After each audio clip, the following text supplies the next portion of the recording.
Alexus. As y'all know, we celebrate Women's History Month and highlighting a few women around the city who are doing some incredible things. Today we are here with the amazing Sky Jetta to pick her brain on her journey as a DJ.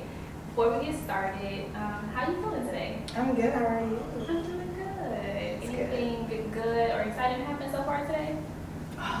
Well, it is 313 Day back at home where I'm from, Detroit, and I got a chance to curate the Gucci playlist at the Gucci store today. So Nice. it's going to be all Detroit artists, house and rap music, curated by me, playing through the store all day. So That's what's Yeah. up. That's good. I like that.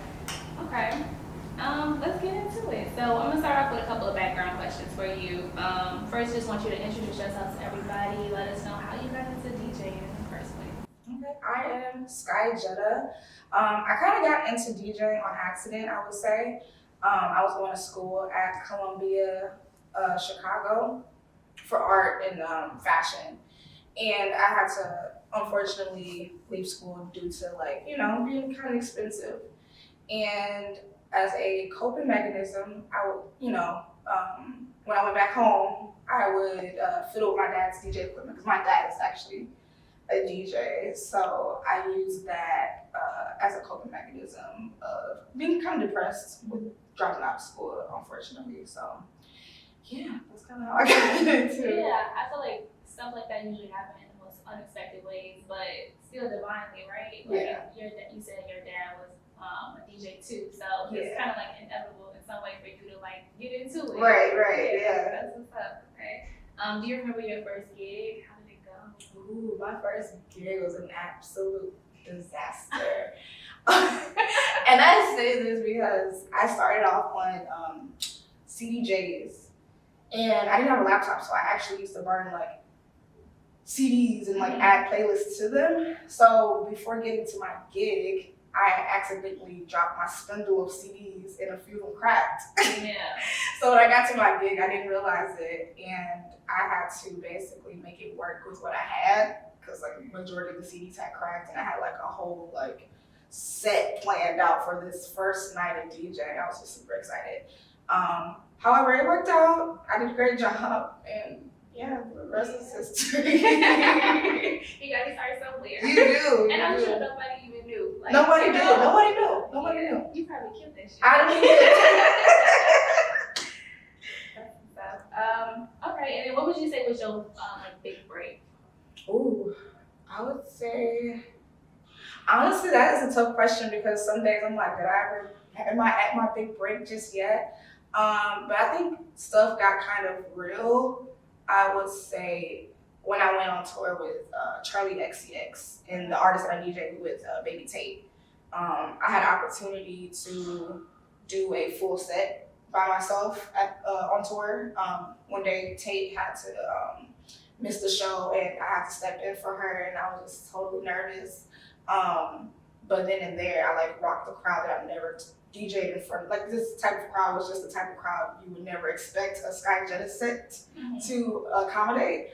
But I would say after that show, I gained at least like 500 followers.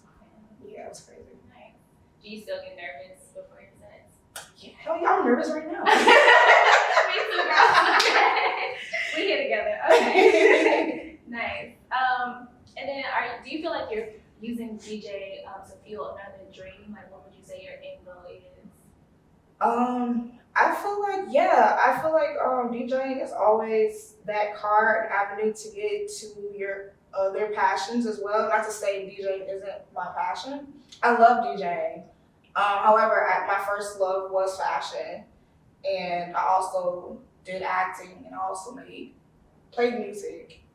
So I think eventually you'll see Sky Jetta, maybe on the screen, or creating clothes, or making her own music in the future. So I think DJing definitely helped me build a platform to be able to fund those other passions of mine. Nice. I like that. And we definitely love the fit. So Thank you. Seeing those little fashion skills come out, When you think back to young Sky Jetta, I know you said your dad was a DJ, and you kind of used music as a tool for like mental health things that you were going through at the time. What was the first song that you say you fell in love with that maybe served as a catalyst to like you really like kicking off that DJing career for yourself? Ooh, that's a very hard question. But I will give you a scope of what music I did start off with. So I was starting off with like ghetto tech music. It's that raunchy house music, techno that Detroit created and bred with like that fusion of like what you guys in Chicago or Chicago people would call juke. It's like making it more nastier. So it was something that that just really pushed me into like actually, wanting to pursue DJing because I just have the love for ghetto tech music. Besides that ghetto tech side, I also had a love for like old school music. So when I first started learning songs and like learning how to DJ, I would try to take a Luther Vandross song and mix it in with like a Beyonce song or just something that you won't normally hear people kind of mashed up. And this is like back in like 2015, like late 2014. So yeah, that just always excited me, just hearing those two like generations of music, because I grew up with like Luther Vandross playing in the household, and also funk music. That's something my dad used to always spin, is like funk or ghetto tech and stuff like that. So being able to mix it in with my generation was just so fascinating at the time. Nice. I like that. When you like, practicing your sets or like preparing for a gig, do you ever be like, damn, I just killed that shit? When I get that one blend, I'm just like, sheesh, they not ready. Yeah. I like that. That's what's up. Okay, this is kind of like a two-part, three-part question. What was your favorite event, or what has your favorite event been as a DJ, and why? And then what is your dream event? Ooh, I'm like, I gotta think back to catalogs. Put a resume out. I would probably say a full circle event that I really enjoyed was probably DJing for artist Raven Lene, because I've known Raven for a while now. Like seeing her grow and blossom to the artist she is now is just amazing. But getting the opportunity to open up for her Chicago tour was just even crazier. I think first of all, I wasn't even feeling too well that day. Like I was, under the weather, but something about that like crowd that she brought out just rushed the adrenaline in me, and I killed it. After the show, I had people asking for like autographs while I was leaving the venue. It was just crazy. Also gained a lot of like, new following and new followers that day. Some people were just like, who is Sky Jetta? Like, who is this person on the bill with Raven Lene?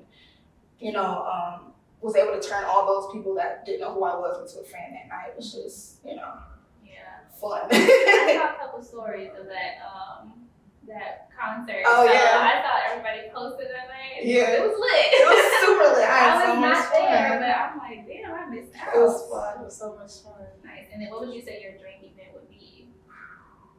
My dream event. Dang, that's hard too. And I say it's hard because like I'm a manifestation queen, but I feel like all the great things that I've been wanting to do, I basically manifested recently within this year and last year. So I really haven't really thought about any other things. However, I've always wanted to get a DJ role in a show, or like even DJ something for like a prestige show like the Grammys or something like that. Nice. It's gonna happen. It's gonna happen. It's coming. It's already happening. Yes. So tell us. Oh, wait. I take that back. I'm sorry. Rihanna.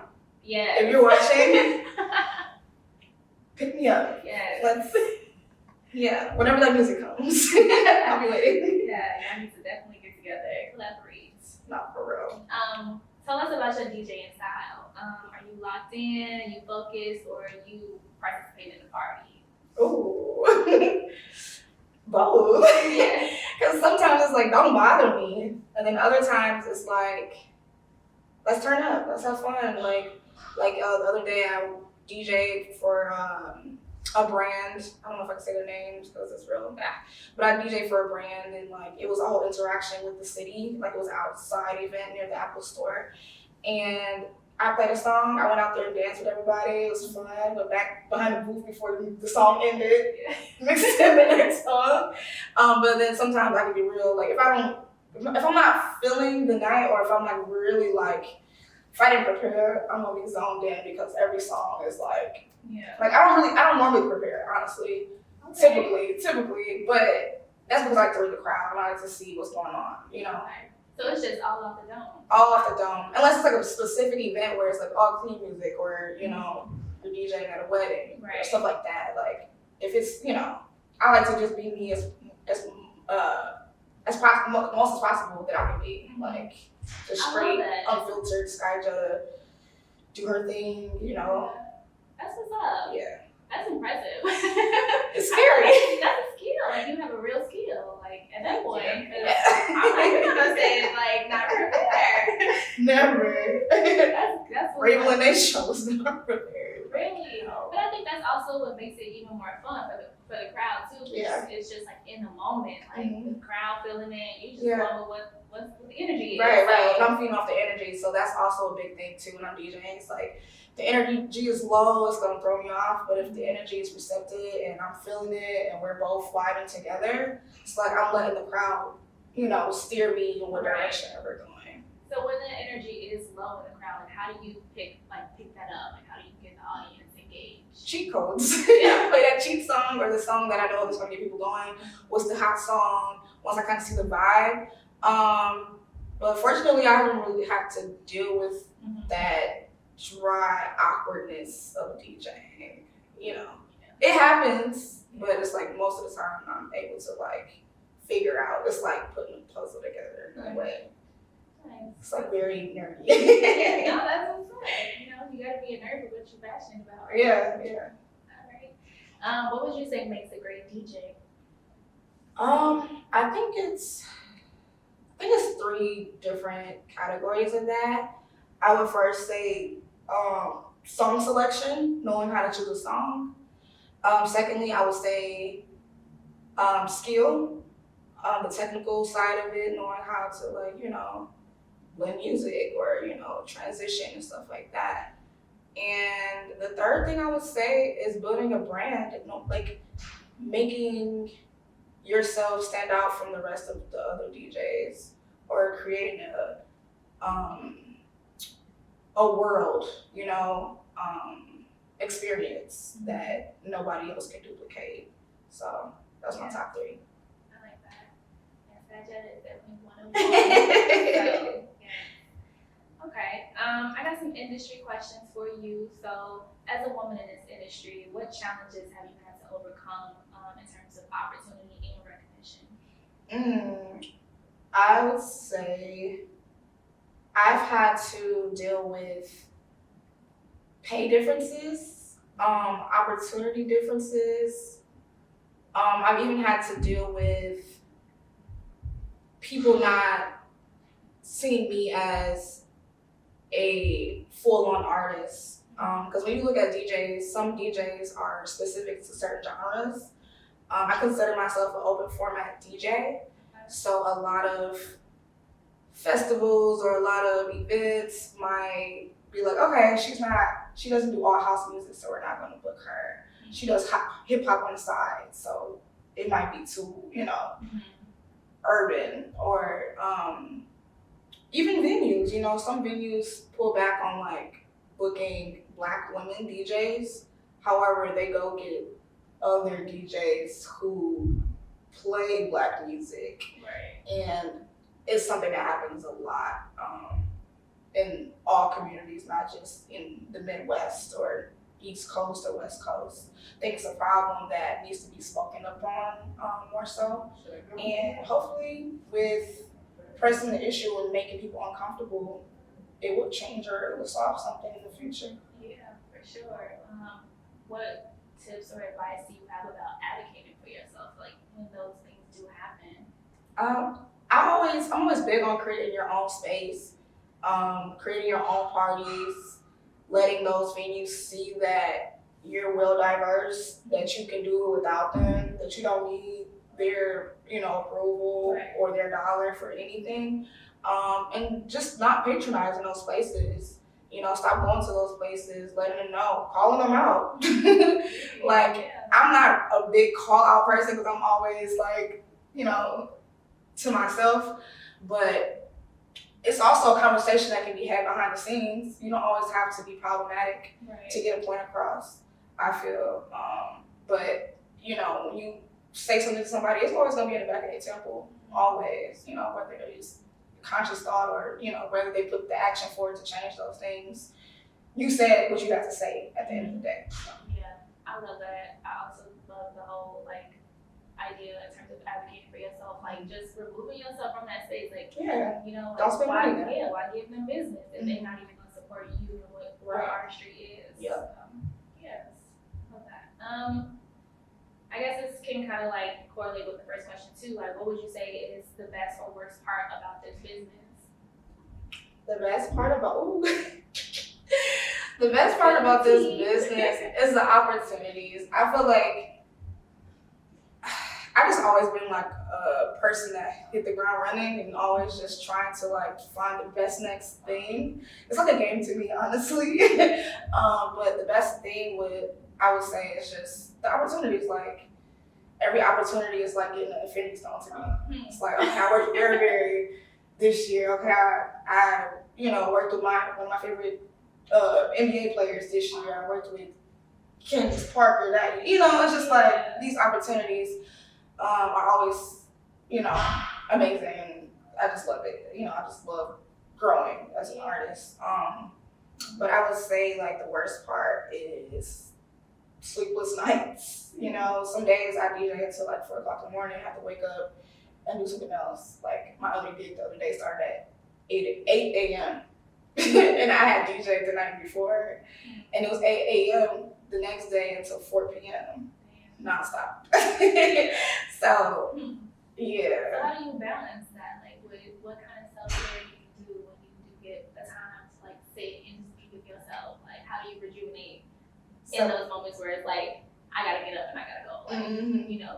Today I actually did a great facial, my little matcha facial. Girl, we see your skin. Thank you. Look, I be able to take care of it. I'm wearing makeup all the time, having to be places. It's just, ugh. But I do that. I have my little massage done. I massage myself. I work out. Hang out with my puppy. He's my little, what do you call it? My anxiety dog. He's there for me all the time, and I love him. Your best friend. He's my BFF. Yeah. What kind of dog do you have? He's a teacup Yorkie. Oh. Yeah. In your purse? Do you do that? No. Okay. I love him, but not that purse. No. Yeah. Hair all up in it. Yeah.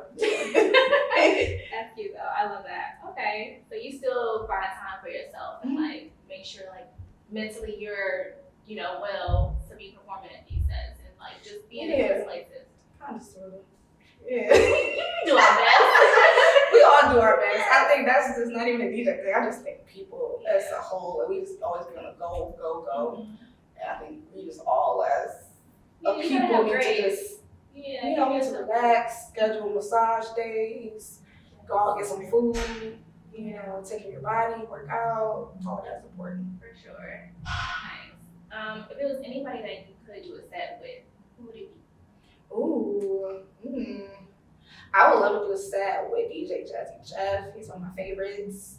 As well as A-Track. I feel like I've been able to work with a lot of women that I admire. But I would love to also do another set with my sis, Miss Milan. She's fire.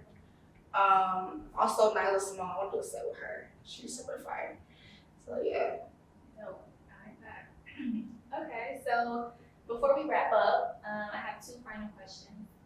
First one is, if there was any advice that you could give to your younger self, what would you say to her? I would say, look to yourself for all the help that you need in the future, because you can't really depend on anyone. You have to fund your dream. Nobody's gonna believe in you as more than you believe in yourself, and to keep going. Yeah. Yeah. I love that. Yeah. And then in the next 5 to 10 years, where do you see yourself? What can we expect? Ooh. I see myself possibly still DJing here and there. I see myself acting.